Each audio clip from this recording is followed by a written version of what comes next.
Hi there, so today I thought I'd go through quite a quick video about proportion. So to start with at GCSE you'll need to know that there is something called direct proportion, which is when something goes up, some other sort of related variable also goes up, and indirect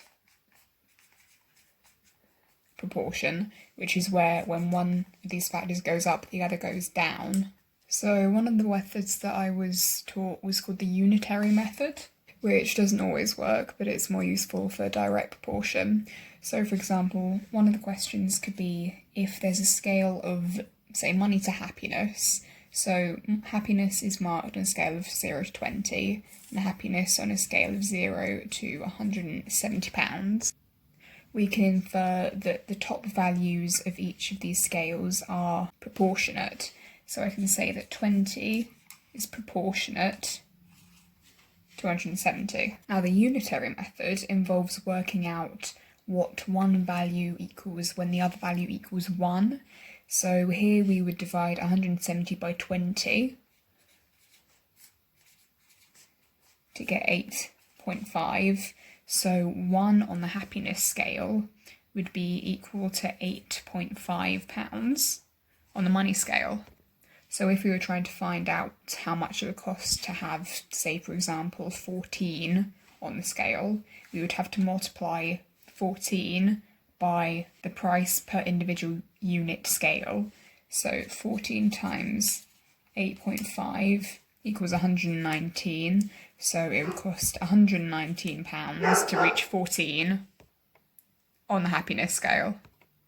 Now the other method I was taught is called the formula method. So if we were to work out using this method, we would say happiness is proportional to money with this symbol here, meaning proportional. This is called a proportion statement.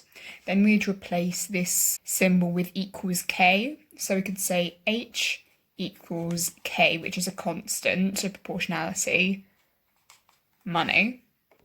So then we'd substitute into the equation the information that we know. So we'd say 20 equals k 170. So then we would isolate for k. So we'd get 20 over 170 equals k. So k would equal 2 over 17 if we simplified it down. So the new formula would be h equals 2 over 17m. And if we wanted to work out 14 on the happiness scale again, we could say if h equals 14, 14 equals 2 over 17m. Then isolating for m, we would do m equals 14 over 2 over 17, which again would equal £119. It's also worth noting the different proportionality and equation statements for proportional and inversely proportional quantities. So if you were to say that y is proportional to x, we'd say y then this symbol to x. So our equation would be y equals kx. But if we were looking at inverse proportion, we would get y, then that symbol 1 over x, so that's inversely, and our equation would be y equals k over x. You can also note for GCSE the graphs that would form, so direct proportion would be linear like this, then inverse proportion would be like this, a reciprocal graph, or one side of it. Then if y is proportional to x squared, we could have an exponential like this, and then just kind of push the boat out a bit. Say for example y was inversely proportional to x cubed. Get quite a fancy one like this, which sounds probably more relevant for GCSE. But again, as I mentioned, you can have y being proportional to, say, the square root of x, or the square, or x cubed, for example. So I've got one last question, which is if g is inversely proportional to the square root of x when g equals 2 and h equals 16, you need to find an equation to work out g when h is 36. So to start with, it's inversely proportional, so we'll use this statement here.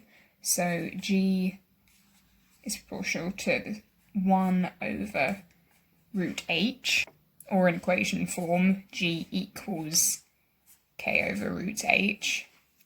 Then substituting what we know, we can say 2 equals K over root 16, which we know to be 4, so I'll fill out again.